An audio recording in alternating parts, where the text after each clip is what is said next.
Olá a todos, hoje vamos falar sobre peixes ósseos.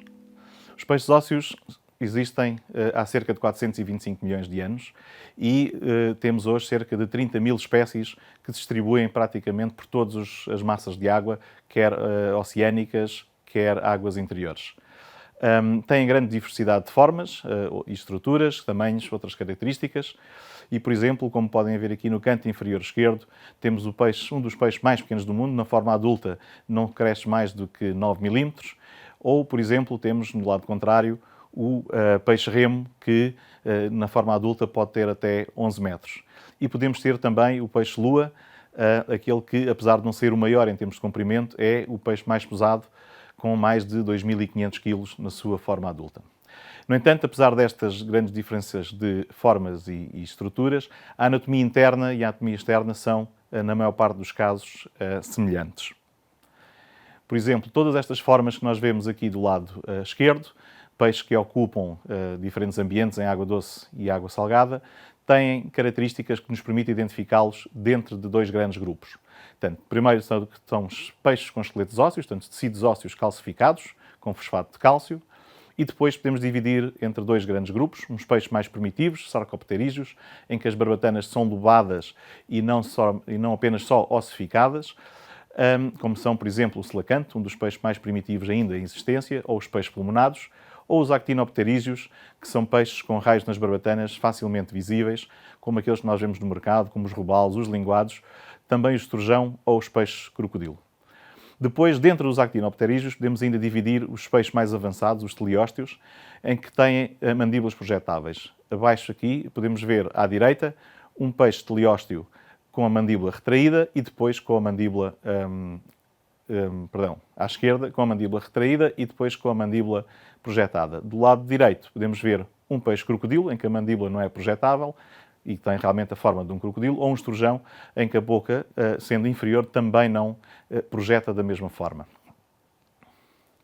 Destas 30 mil espécies, podemos encontrá-las distribuídas em cerca de 435 famílias ou 45 ordens, mas esta distribuição é algo que continua a ser estudado evolutivamente, sobretudo através de mecanismos genéticos e não apenas das suas características morfométricas.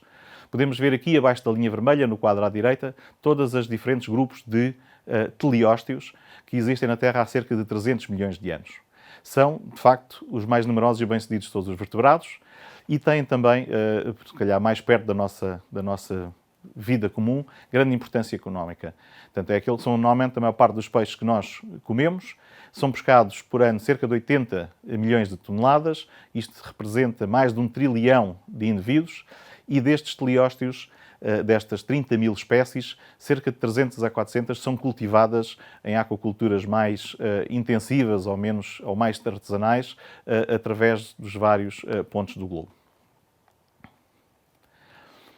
Apesar das suas grandes diversidades e de haver também algumas formas de reprodução alternativas, a maior parte dos peixes ósseos reproduz-se a partir de ovos de baixo tamanho. Portanto, podemos ver aqui este exemplo de uma perca europeia que no estado adulto pode chegar até cerca de meio metro e 2,5 kg, mas cujos ovos têm miligramas e cerca de 1 milímetro de diâmetro. Portanto, estes estadios iniciais do desenvolvimento, em que os animais são mais suscetíveis, acontecem de forma relativamente rápida. Podemos ver ali no lado direito, entre os 0 e 2 dias após a eclosão e os 30 dias após a eclosão, como estas larvas crescem para começar a desenvolver partes importantes do seu esqueleto, nomeadamente a abertura da boca nos primeiros dias e depois o desenvolvimento das barbatanas, sobretudo as peitorais, que lhes permitem nadar e tomar direções em busca de alimento. No entanto, quando nós olhamos para a maior parte dos peixes, podemos identificar entre a zona anterior, a zona dorsal, a zona ventral e a zona posterior, elementos característicos que nos permitem classificar estes peixes como peixes teleósteos. Para além dos raios das barbatanas que já falámos, vemos também que têm pares de barbatanas específicas dos dois lados do corpo, como as barbatanas peitorais e as barbatanas pélvicas. Barbatanas na zona dorsal, a barbatana dorsal, que normalmente acontecem em pares também, uma em seguinte à outra. Vemos aqui a barbatana dorsal numa truta e depois a segunda dorsal, que na maior parte dos salmonídeos são barbatanas adiposas, ou seja, cujos raios não são perceptíveis, e uma barbatana caudal que é homocérquica, ou seja, a zona superior da barbatana é idêntica em forma à zona inferior da barbatana. Portanto, estes peixes têm também zonas operculares, ou seja, uma camada óssea que protege as brânquias e que é feita por várias placas ósseas que são fáceis de perceber, para além de as maxilas e pré-maxilas, que já falámos, que lhes permitem fazer a projeção das maxilas para a forma e o que lhes dá o nome de teleósteos. Vemos aqui outro exemplo, neste caso outra vez uma perca europeia, em que conseguimos identificar os mesmos tipos de estruturas, as barbatanas peitorais, as barbatanas pélvicas. Vemos que junto à barbatana anal se encontra o poro urogenital e o ânus, que neste caso fazem com que seja eliminado por aqui quer os excrementos do sistema digestivo, quer os gâmetas e urina do sistema reprodutor e do sistema excretor. E também vemos ali, na zona média do peixe, a linha lateral, um conjunto um conjunto de escamas especialmente modificadas que são dos sistemas sensoriais dos peixes. A camada mais exterior dos peixes é a pele, e a pele, na maior parte dos teleósteos, está coberta por escamas. Estas escamas dispõem-se sobrepondo-se umas sobre as outras em forma de armadura e podem ser de diferentes tipos. Nos peixes mais primitivos temos escamas ganoides, enquanto nos peixes mais avançados temos escamas do tipo cicloide ou do tipo ctenoide, que se diferem pela forma e pelo tipo de estruturas das escamas. Estas escamas, como vos disse, são sobrepostas umas às outras, mas depois são cobertas por uma fina camada de epitélio, e nesta camada de epitélio existem células vivas que permitem aos peixes muitas vezes poderem mudar de cor. A inserção das escamas na pele faz com que elas também estejam associadas a tecido vivo, e no caso dos peixes perderem escamas, eles podem regenerar, como podemos ver aqui nesta imagem de um robalo à direita, em que uma escama retirada no dia 0 é completamente substituída por uma nova escama ao fim de 30 dias, através do seu crescimento da camada interior da pele para o exterior do animal. Quando retiramos a pele, o que reconhecemos no animal é o músculo. E o músculo é aquilo que nós comemos, na realidade. Portanto, os músculos dos peixes são bastante apetecíveis. Na zona superior, ou na zona dorsal, temos os músculos epaxiais, e na zona inferior, ou na zona ventral, temos os músculos hipaxiais. São estes os músculos que são utilizados para fazer os filetes.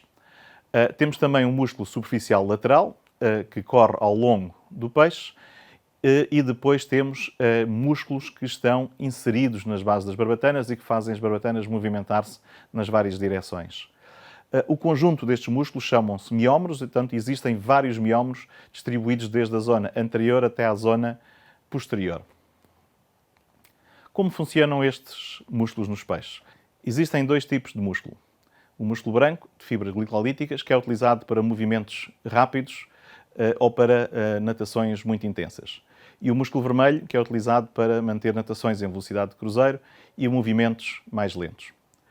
Os miómeros do músculo branco estão divididos de forma sequencial, e o recrutamento de um destes miómetros leva ao funcionamento do seguinte, e assim a energia muscular prolonga-se ao longo do corpo numa disposição anterior-posterior. Quando retiramos os músculos, o que vamos encontrar é o seu suporte, que é o esqueleto. O esqueleto dos peixes ósseos é constituído por um conjunto de estruturas, que normalmente chamamos espinhas, e que podemos ver neste slide. Para além dos raios duros das barbatanas, podemos encontrar aqui no interior da musculatura os ptegióforos, que fazem ligação entre os raios das barbatanas e os músculos e que permitem os movimentos destas barbatanas. Podemos ver aqui então na dorsal, na barbatana anal, na barbatana peitoral, e depois os hiporais, que dão suporte aos raios da barbatana caudal. Para além destes ossos, vemos também uma coluna vertebral central, que na zona anterior é constituída por vértebras pré-caudais, aquelas que têm costelas, e na zona posterior é constituída pelas vértebras caudais, que apenas têm espinhas superior e inferior. A cabeça dos peixes é constituída por um conjunto de placas ósseas que formam a zona cranial, mas também a zona do opérculo, que, como vamos ver mais à frente, é importante para proteger as brânquias e para permitir a respiração. Olhando em mais detalhe para as vértebras, podemos ver aqui, nestas vértebras caudais, como são constituídas por um centro, uma espinha neural, ou espinha superior, e uma espinha emal, ou espinha inferior, que formam arcos. O arco neural, no caso da espinha neural, e o arco emal, no caso da espinha emal. Estes arcos servem para a passagem da notocorda, ou da espinhal medula, da medula espinhal, neste caso, no arco neural, e para a passagem de vasos sanguíneos no arco emal.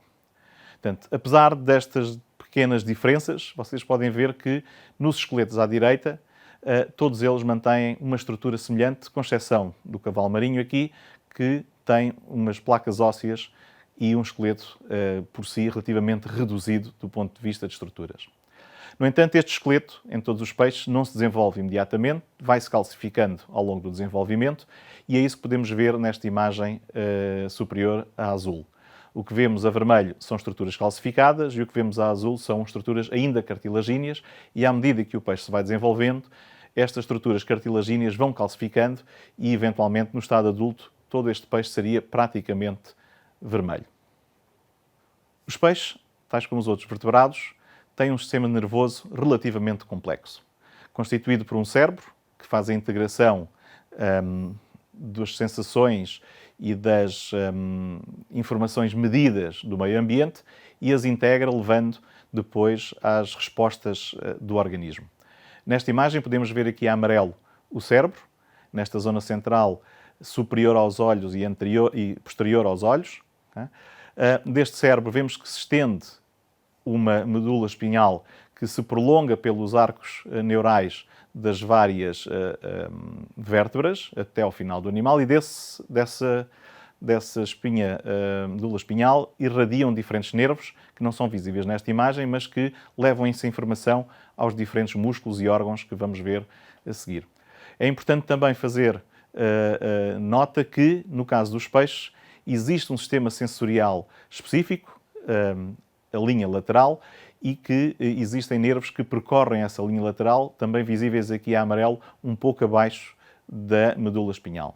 Por outro lado, no caso dos peixes, o sistema olfativo é bastante importante, sobretudo em peixes que vivem em águas com pouca visibilidade, porque é isso que lhes permite perceber o ambiente em seu redor. Olhando agora com mais detalhe, podemos ver aqui nesta imagem o cérebro de um peixe, nesta cabeça após uma disseção, em que vemos os vários elementos que podemos ver ilustrados no esquema abaixo. Portanto, para além do lobo óptico e dos bulbos olfativos, que são importantes para a integração dos sinais do cheiro e dos sinais da visão, temos o cérebro e o cerebelo, que são importantes para a integração do sinal nervoso e cognitivo, a medula, que serve para transportar esse sinal para o restante corpo, e depois, na zona inferior, o lobo inferior ou o tálamo e a pituitária, que são importantes para o controle endócrino da fisiologia do organismo. Olhando um pouco mais abaixo, temos também um esquema do que são as rosetas olfativas, portanto, os sistemas ou os órgãos que primeiramente detectam os sinais olfativos que existem no ambiente e que depois os levam para serem integrados no cérebro. Já do lado direito, vemos um esquema da linha lateral, onde escamas modificadas com poros, como podemos ver no canto superior direito, aqui, permitem a entrada de água dentro de canais que estão ligados a células específicas, que estão ligados a nervos. Portanto, estas células específicas, os neuromastos, são capazes de sentir diferenças de pressão na água e fazer com que o animal, mesmo sem ver que existe, ou mesmo sem cheirar que existem outros animais ao seu redor, conseguem perceber que eles lá estão pela alteração de pressão na água circundante. Tal como os restantes vertebrados, o sistema circulatório é muito importante para levar oxigênio e nutrientes às várias partes do corpo num animal que é relativamente complexo, como os peixes ósseos. Podemos ver neste slide as artérias a vermelho e as veias a azul, distribuídas num sistema circulatório unidirecional, em que o coração está localizado perto da cabeça, anterior às brânquias, e a partir do qual se faz a circulação sanguínea. Aqui, em melhor detalhe, conseguimos ver, portanto, o coração e perceber, com a imagem à direita, que os vários capilares estão distribuídos pelos músculos, irrigando também os órgãos principais para o funcionamento do animal. Vemos aqui também como o coração dos peixes é relativamente simples em comparação com o coração de outros vertebrados, como os humanos. Temos um coração em série, em que as várias câmaras estão dispostas sequencialmente e em que o sangue venoso chega do resto do corpo e continua a ser venoso quando é enviado para as brânquias, onde vai ser oxigenado. No esquema mais acima, à direita, podemos perceber então que este é um sistema simples de direção única e não um sistema em paralelo, como acontece no caso dos dois sistemas circulatórios dos mamíferos. Associado a este sistema circulatório estão os órgãos que permitem obter oxigênio, as brânquias e, eventualmente também, a bexiga gasosa. A bexiga gasosa é um órgão que em muitos peixes serve também para manter a flutabilidade, ou seja, enchendo ou deflacionando a bexiga gasosa, o peixe pode manter sustentabilidade na coluna d'água.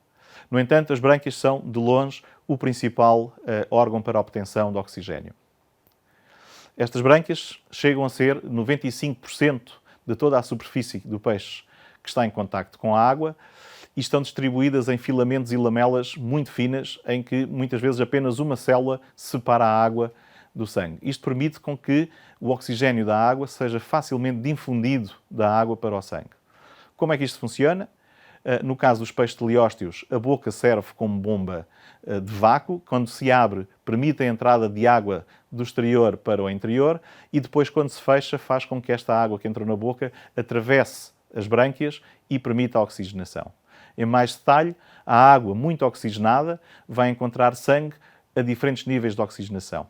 Normalmente, a água mais oxigenada vai encontrar sangue mais oxigenado e a água menos oxigenada vai encontrar sangue menos oxigenado, permitindo que haja sempre um gradiente de oxigênio entre a água e o sangue e, neste mecanismo de contracorrente, haja uma efetividade de passagem de oxigênio da água para o sangue, que permite sempre manter grandes níveis de oxigênio. É importante também dizer que muitos dos peixes teleósteos, sendo peixes relativamente ativos, precisam de grandes quantidades de oxigênio na água e, portanto, a redução do oxigênio em muitas zonas é um fator muito importante para o desaparecimento de peixes dessas regiões. Finalmente, os peixes precisam também de digerir os alimentos que consomem. Tal como nós, têm estruturas especializadas para o fazer e podemos ver neste slide um exemplo do que seria o sistema digestivo de um peixe. Começando pela boca, o trato bucofaríngico, encontramos depois o esófago, não só importante para a digestão, mas também importante para a dessalinização da água que é bebida nos peixes marinhos. Um estômago, apesar de nem todos os peixes terem estômago, muitos peixes perderam este órgão no seu desenvolvimento e conseguem fazer a digestão apenas com o intestino. E depois o intestino, que é muito variável em função da dieta dos peixes. Peixes carnívoros normalmente têm estômagos funcionais e intestinos bastante curtos. Peixes herbívoros têm muitas vezes intestinos bastante longos, onde se dá a maior absorção dos nutrientes. Podemos sempre associar, então, na maior parte dos casos, um duodeno, um intestino médio e um reto com diferentes funções na digestão e também na osmorregulação. Associado a estes órgãos estão ainda o fígado, a vesícula biliar e ainda na cavidade abdominal é fácil encontrarmos o baço, aqui com funções, sobretudo, no sistema imunitário.